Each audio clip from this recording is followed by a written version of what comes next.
Olá, turma! Todo mundo aí curtindo o carnaval. E que bom, que especial, porque é isso aí, a gente precisa de um tempo de descanso, um tempo de festa. Mas a gente aqui preparou uma surpresa para vocês. E todos os dias, nesse feriado de carnaval, no horário do ICL Notícias, a gente vai passar para vocês uma aula especial, uma entrevista especial, para vocês que estão acostumados todos os dias a nos encontrar nesse horário, poderem, enfim, curtir um presente nosso, tá bom? Aproveitem aí e comentem, compartilhem, façam tudo aquilo que a gente pede para vocês fazerem para fazer essa mensagem chegar ao maior número de pessoas possível. Um abraço!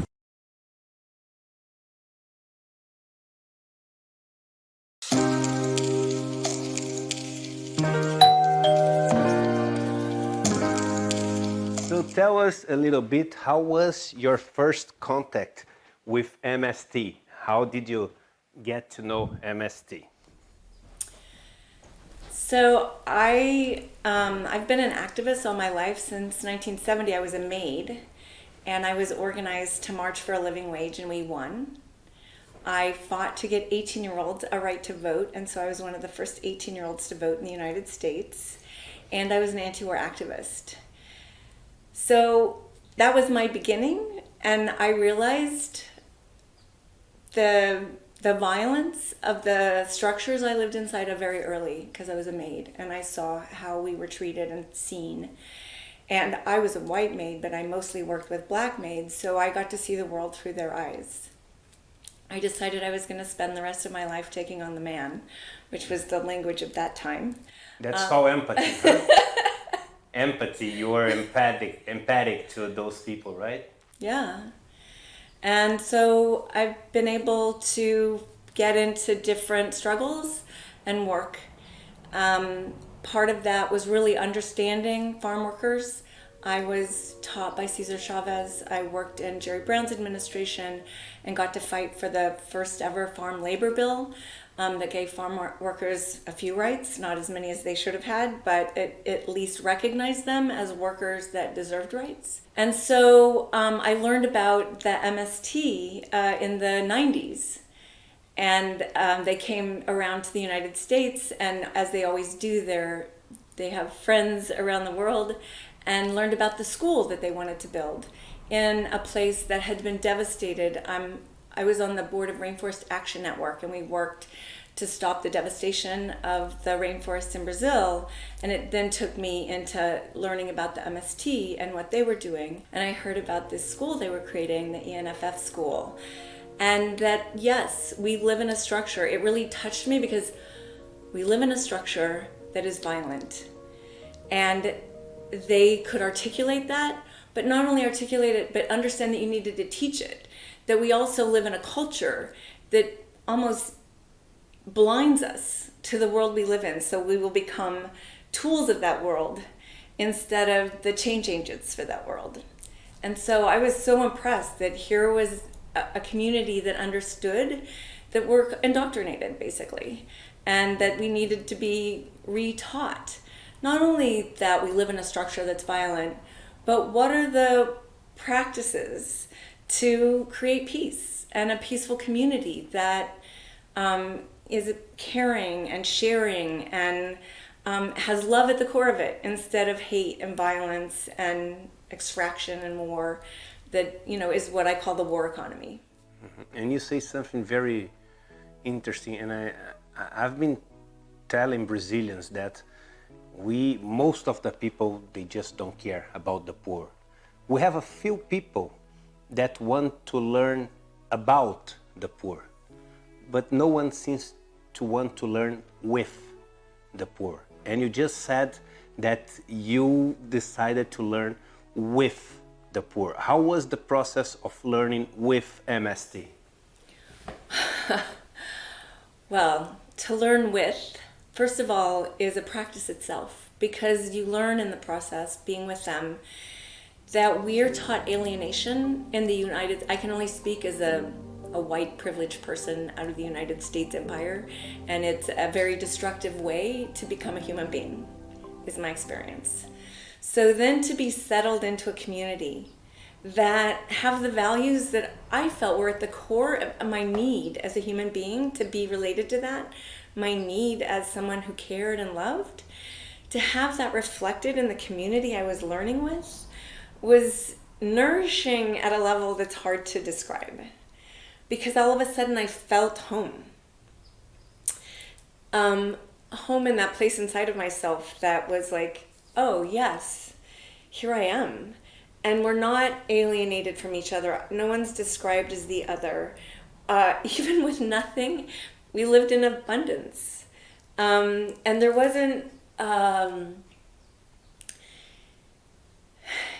there was only desire to love. There wasn't desire for something outside. There was just a desire for more of the love puddle. You know, what it is to wake up early in the morning and share, be part of creating or witnessing a mystica. And that practice of culture that is ingrained in each day, that how do we express in our bodies, with our creativity, with our voice, with our designs, what the structure of violence looks like? And then how do we transform that together into beauty? I mean, to practice that every morning is just like, wow, because it is a practice. We practice in the United States every day violence and alienation and scarcity. So to be in a place where you're practicing connection and abundance and transformation, I like right now in the United States, I call it the folly of fretting. I have everyone fretting, but no one doing. So to be in a place where the culture is being, it's like here we're being it. It's not like right now presidential candidates, when I become president, I'm going to. No, you can't do something when you become it. You are it or you aren't it. And if you are not at the border right now, you know, talking about kids in cages in a concentration camp that you are creating out of the United States of America, I'm not interested in even listening to you. But we have so many, I call it the chicken with their heads cut off syndrome of the United States of America. People concerned, and I think they truly are concerned, but they run around concerned or fretting without actually being. And that's what I love about the MST, no matter what they are up against. Way worse than anything most Americans have ever had to suffer. The path forward is positive. It's like, yes, we have to learn, and it's positive and it's patient. So patient. Another thing about what I call the war economy is that it creates this thing about time, which is crushing, which creates anxiety and it creates stress. But here you are with, you know, people that have nothing, that are, first of all, taking land that's doing nothing and offering to do something beautiful with it, that are then under violence. Oh, we're going to kill you because you want to be equal, you want to be loving, and you want to do something useful with the land that nourishes the community. But oh, God forbid you should do that, because that doesn't fit the war economy model. And that's violent because I'm living in the war economy model and I don't want to see somebody do it differently that actually is more enriching and beautiful, because I don't know that I can make that transfer. So even amidst violence hanging over their head, with a gentleness, with a patience, it's like, what is the next thing? You know, the MST looks so far forward. In the United States, they don't look past their nose and make bad decisions every day. There, it's not only looking forward 30 years about where do we want to go, but how do we want to get there isn't a prescription, it's a practice, so that it's iterated constantly. What did we learn? What did we learn? How do we how do we share that? How do we come together? How is it equal? How do we not leave anyone behind? How do we choose who goes to represent, who's had the most information, and make sure that they're, you know, a female and a male? And how do we recognize those who are gender fluid and learn from them and honor them and respect them, and just the constant teaching that at the core, I think is if you think all religions, MST is being what is at the core of all religions. They're being that. and not separating themselves because we're right and you're wrong, but even opening, I mean, I was freaked out when Bolsonaro won, and I'm like, oh my God, they're not. We have work to do. We love, it is only to be here and doing the work. And I felt ashamed of my own anxiety for them, because I realized, I hadn't even learned that part. Because of course, you get up in the morning and you chop wood and carry water, and that's what it is to be alive and connected and create beauty. And so, in understanding as an anti-war activist that the only way I was going to be able to affect ending war was to end the war economy. The MST economy is the making of home from Greece, right? The making of home. The MST does that, and they do it as a peace economy. I say if there's a war economy, so what does the peace economy look like? The peace economy is the giving, sharing, caring, thriving, relational, resilient economy without which none of us would be alive. But we're attached to this war economy. We think this war economy is what keeps us alive, but instead it's killing us, our communities, and the planet. But how many people wake up in the morning and think that's life-giving? Too many. But that's the lack of education. So here I am in the United States of America, where the education is poor, so poor, it's impoverished. But there you are in an MST community where, it's the wholeness. It's intellectual, it's spiritual, it's earth-based, it's relationship-based, it's iterative. It's not that there is an answer, it's that we're constantly living the answer and learning from it. I mean, that's education. That's how you, I say, as I look at the world, global inequality, global climate change, $1.4 billion of weapons sold each year. I call it the flood. So in every culture, and in mythology, people had their flood. I call this our flood. So if you want to survive this flood, you build an ark. And that ark is a peace economy, a local peace economy. And that's what the MST have done. But they saw this long before I saw it. And even when I loved what they were doing, I didn't quite understand it. And I continue to learn with them. When you go to the NFF and you have militant work, what is it to serve each other every day? We don't do that enough. What is it to literally have part of your day that I am serving another? That is me. That is my community. That is growing it. How many of us in Western privileged communities really serve each other? It was, at Code Pink, we work on cultivating a peace economy, and for Valentine's this year, we were like, okay, what does that look like? Because one of the recognitions is the war economy is happening, and people in your own community are at the horrible effects of it. So they said on Valentine's Day, we realized we walk past homeless people all day. We care, but we don't know what to do. So, okay, let's take 2 hours out of our day. What would it be to relate, to actually just be with, in the same way you say be with, those militants at the MSC camp? One of the women, she said, I realized I had walked by the same homeless person for months. So I went up to her and I said, today's Valentine's Day. What can I do for you? What do you long for? She says, well, this is the Hammer Museum right here. I walk by it every day, but I can never go in. It's actually free because I have my shopping cart full of things. I can't leave them. So this woman sat with her shopping cart for 2 hours while she got to go in the museum and came out shining. It's like the things that really bring peace in the world are the simplest, most nourishing things. That peace happens in circular motion. Generosity happens when you give back. But we live in in this system where it just takes, and we feel stressed, overwhelmed, like that we live in scarcity and alienation. And I have one question about MST. I mean, when I listen you talking about MST, when I listen Danny Glover, when I read David Harvey, when I read Noam Chomsky, when I read many other intellectuals in the world, they have such right knowledge of what is MST. And it's a movement of more than 1 million people inside my country. And I'm supposed to be like a well-informed person. And until like 1 year ago, I had no idea about what MST was. Yes, you did. You were brainwashed, just as other people are brainwashed. How can they put all under the carpet? You were brainwashed to believe they were violent. How can they manage to do that? Because that's another thing that MST understand.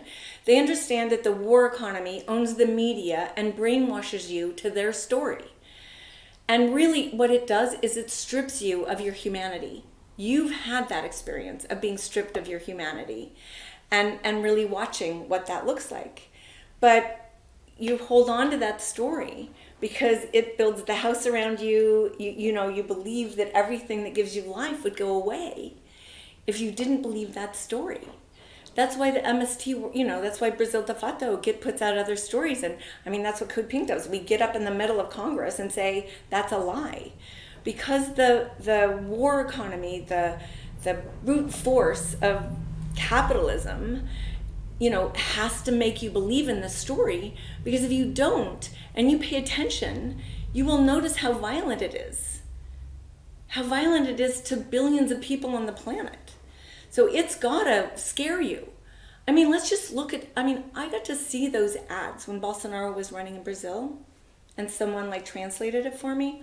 Me as a mom, knowing everything I do, I could feel how hard it would be to vote for the PT because of all those lies. Touched a part of me that was jangling, which was like, wow, what if it's really true? What would I do to they touch at a part of your humanity that starts to shake of I don't know, what do I believe?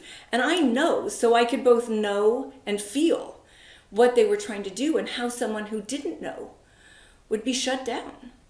Because it's like they play to your fears instead of your love. And when you play to someone's fear, you grab them, hold them, and steal life from them, literally. And that's what happens. Because what the MST is doing is really creating the earth, the peace, the love, the space that our souls long for. And that, look, I live in a country where addiction is rampant. 50,000 people in the United States died of drug overdose last year. People are killing each other. The addiction rate is horrible. Why is that? That's that space of emptiness, of not being connected, that MST knows can exist. It's not like you have to imagine something. You can go live it right now. And you can live it and your heart can be fulfilled. People sometimes ask me, how do you do your work? How do you go up against this war economy and war every day? It's because I know from living what's possible. And that if I don't stand up to this violence every day, I can't live with myself. Because I know there's another way, and that we're being co-opted by a war economy, by capitalism, by corporations, by people in government that don't care about people. So that's my job. I think too, I went to Cuba in the 70s, 80s, and 90s, and I really feel the MST, learned a lot from Cuba and carried that with them, carried that commitment. Look, I watched how the United States has crushed Cuba for 60 years. And that vibrance of connection still exists. So I went just back from Iran. I'm working in the United States to stop a war on Iran, which would be horrific. I went to Iran. Here's a country that's been cut off like Cuba, right? Under sanctions. It's funny because it was going to be my next question. If you can, because I read your story and you have traveled the world, you know other realities. How does MST and this all criminalization and this defamation and this media persecution that MST has to deal with in Brazil happens in other parts of the world? Is that like a global phenomenon to try to hide and to massacre this kind of movements in the whole world? So, I think Cuba is an example of how in the United States we demonize Cuba. a place where people are committed to equality, where when Americans go visit, they fall in love. But I don't know how their brains work. They can't relate that to it's because people are equal. It's because there's a recognition that there's a violent structure and we're not going to let it in here and we're going to learn together. And also Cuba's another place that iterates, that learns, that goes, oh, right, that didn't work. And you've been able to watch that a government can learn and that it's there to serve its people. I have to say, China's another example. I just watched the presidential debates. What's the greatest global threat? China? I mean, really? I would answer Trump and Bolsonaro and Bibi Netanyahu, but you have a government that cares for the people, that iterates and learns, because at the core of it, it has a set of values that lived for a long time. That the people are more important than the corporations and return on investment. But I was just in Iran, and Iran is a beautiful country of people who are generous and loving and caring. And the United States of America has had sanctions on them, and literally the middle class has been eviscerated. I think I'm going to come to a place that's really struggling. I come to the same place I've come to since 1970. People generous, full of love. Whenever I went to buy something, the shopkeeper would give me something back. When I would be walking around, I had a piece with Iran flag on my back. People would come talk to me. They were curious. They wanted to know. There's no sense of alienation. We should be afraid of you. We love you. But I come from a country that's going to bomb you, But no, we still love America. They're open-hearted. What was very hard was that I came back and I landed in San Francisco because I had to do a radio show, and I was staying in the Tenderloin of San Francisco. It's a very poor part of San Francisco. I've been there many times, but to go from generosity and love, I really got to see that in the United States of America, we throw people away. Literally throw people away. This is a place where I walked down the streets and for 25 minutes cried because there was no one that is there to help them, to serve them, to give them what they need. It is like, and they stand there almost proud to show you this is the bottom of the barrel of the structure that you live in. You live your fancy life, we live this life because you make choices that are violent to us. And it was very clear. But, you live in a country where people are proud, but we look at what we're doing in Venezuela, that there's a guy named Elliot Abrams that's put in charge of Venezuela by the United States government that has already violated so many lives in Latin America that United States members of Congress could even think that he should be put in charge of anything instead of being in jail. And that, so there's a disconnect that has to be connected to the impoverishment of education here. The people don't know how to think. And that's one of the first things that MST does. I mean, it's when you're in the schools, in some of the camps, and you're there with the kids, they are taught concepts most adults in the United States don't know or understand. They understand the world they live in, from the ground, from the earth, from what it can do and how you can live in harmony with it, to the structures they live inside and how violent they could be. And knowing that, they can make healthy choices about who they want to be in the world and how they want to live. And when you see that, it evokes in you a desire to be one with, a desire to help those that are next to you. I mean, that's just what happens because we're human and we're smart.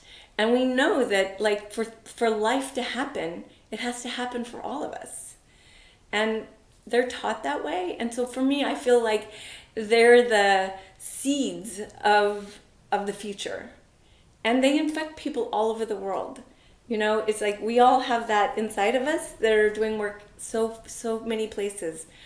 I was, going to the World Social Forum, also that the MST created, so that those of us around the world that have this set of beliefs, that know peace is possible, that know not only the other world is possible, you can hear her breathing, but she's living around the world in different communities.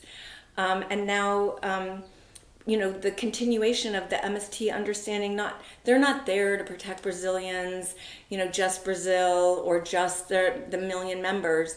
They know that it's got to be everybody. So it's, yes, we can be the model. Yes, we can live this way.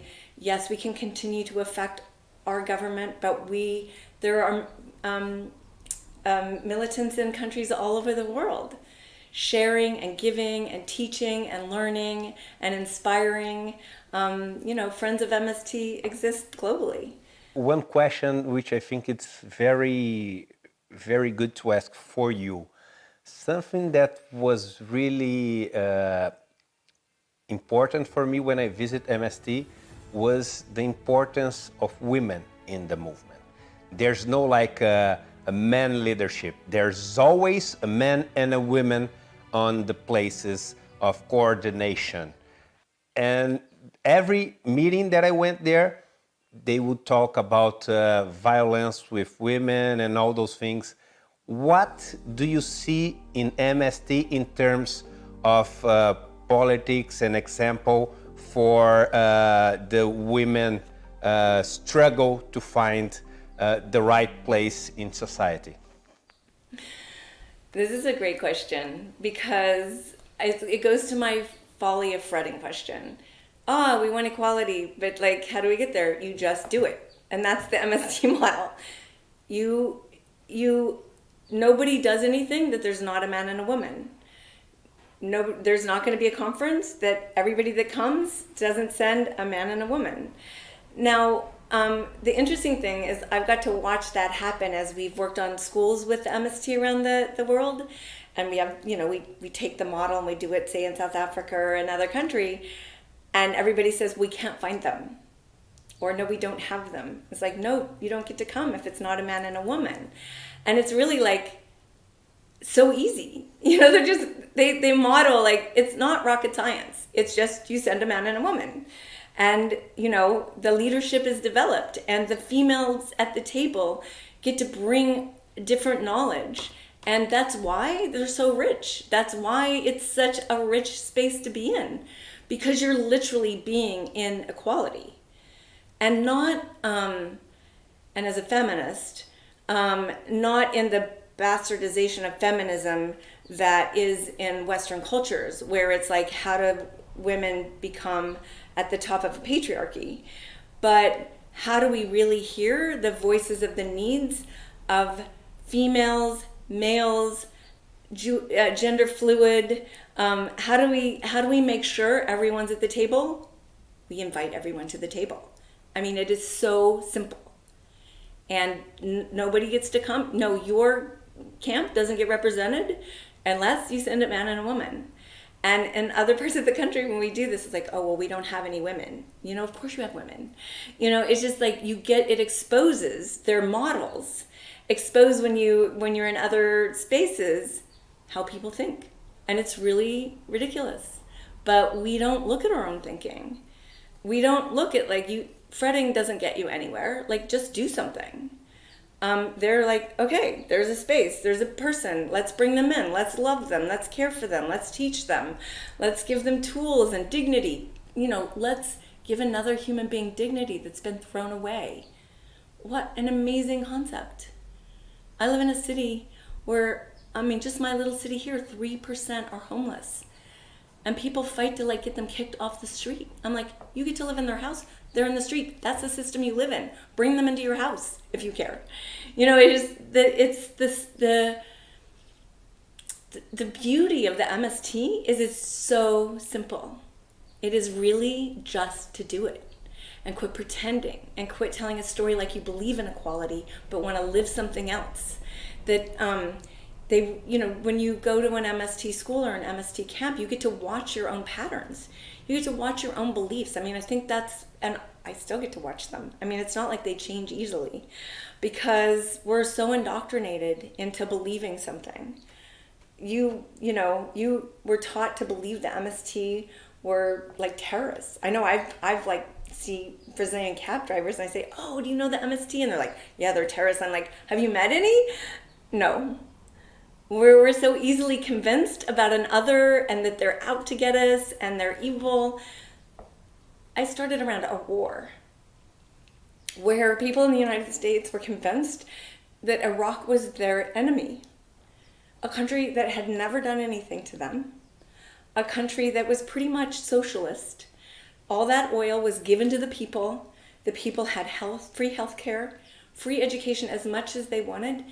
Iraq was the most educated country in the world, more PhDs per capita than any country in the world. Women were equal. They didn't wear hijab. They ran the hospitals and businesses, and we, like the United States of America, right? Convinced they were the enemy. They had nothing to do with 9/11. They had no weapons of mass destruction, and we have literally destroyed a country. So I just want to say, you were convinced about terrorists. The United States was convinced around Iraq. They're right now trying to convince that Iran is our enemy. That Iran has never been our enemy. Saudi Arabia, I would say, is our enemy, but they're our best friends. But they're trying to talk us into a war on Iran. I mean, I walked across the DMZ from North Korea to South Korea with 32 other women, the first time people had crossed from one side to the other, just 4 years ago. And we believed in peace between North Korea and South Korea. When I was walking across, I learned that it wasn't South Korea that kept it from happening. It was the United States of America that had kept that war happening, because we were the signer at the UN. And do you know that we kept families from seeing each other for 70 years? People are dead. Mothers didn't get to see their sons, sisters, their brothers. I mean, it's a reality that sometimes I can't even hold, like the fact that we kill Yemen children every day with our bombs. Both of those is just like, I can't hold them because I'll burst apart. Do you know that when Trump went to say that we should have peace with North Korea, people in the United States thought that was a bad idea? That's how indoctrinated our thinking is. When would peace ever be a bad idea? Does no one understand the violence of war? Especially here, because it doesn't happen here. But we should understand the violence of war, because how many of those mass shootings have been people that went to war? Or, how many wives get brutalized by their husbands because they come back from war and don't recover from PTSD? Or the fact that we have veterans walking our street, hundreds of thousands of them, that have gone and fought these wars and then been thrown away. So yes, those that hold the strings of the money and the media, they can tell you some pretty awful stories that disconnect you from yourself. What the MST does is connect you back to yourself. So it's even hard to do the question, because it deals with a lot of things that I connected when I was there. And one last question, Jodie. The word human, comes from humus, and humus comes from soil. Mm-hmm. And I learned on the MST what it is to be human.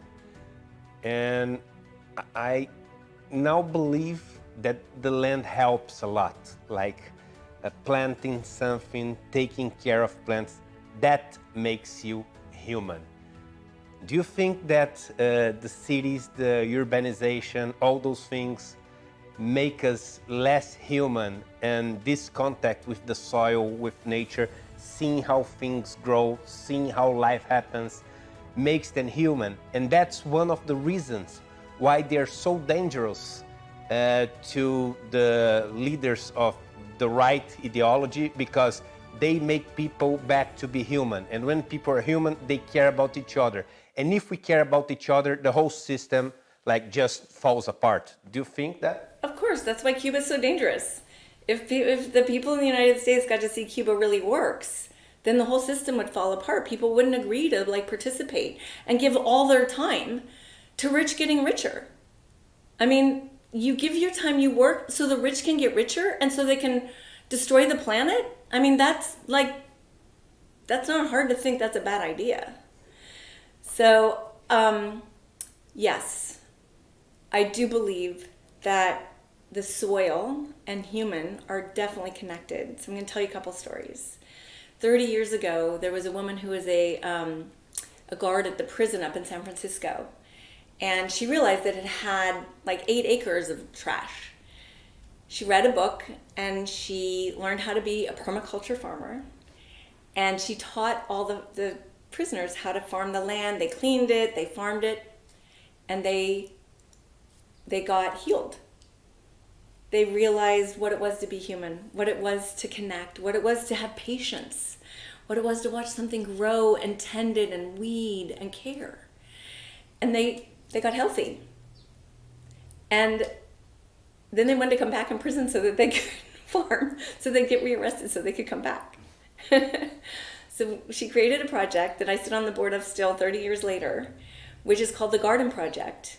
And so now they learn how, they come out, they get 2 years of education, and most of them work for the city in some way, taking care of the green of the city. I just met with one not so long ago for lunch, 24 years later.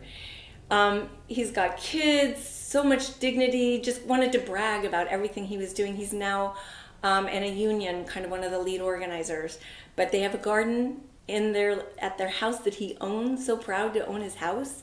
And they have a garden he's taught his kids. He knows and has never forgotten the importance of knowing how something grows and how to tend it. And I do believe that in, the urbanization, which doesn't mean you can't have gardens, because it happens all over the world. But if you get disconnected from the soil, it, I think, feeds that fear, because then you don't know how to feed yourself. And at the core of us is that we have to eat, right? So that if you know how to feed yourself, what an empowering thing that is. But we take that away. We take many things away. So I was in Mauritania when my son was 8. And I went out with the nomads. And I realized that I was with an 8-year-old, and we did, 4 days together. I came home and I thought, my son will never be that intelligent his whole life, because he's not called to. They knew how to survive the sheep, the goats, the camel, when a wind was coming, the markings of every tribe, who they were. Like, he knew how to take care of his parents. He knew how to eat at 8. And I was like, oh my God. Yeah, we really don't educate. We're not educated. We have a lot of information and very little knowledge. Very little knowledge about how to live. So, the MST creates conditions conducive for life.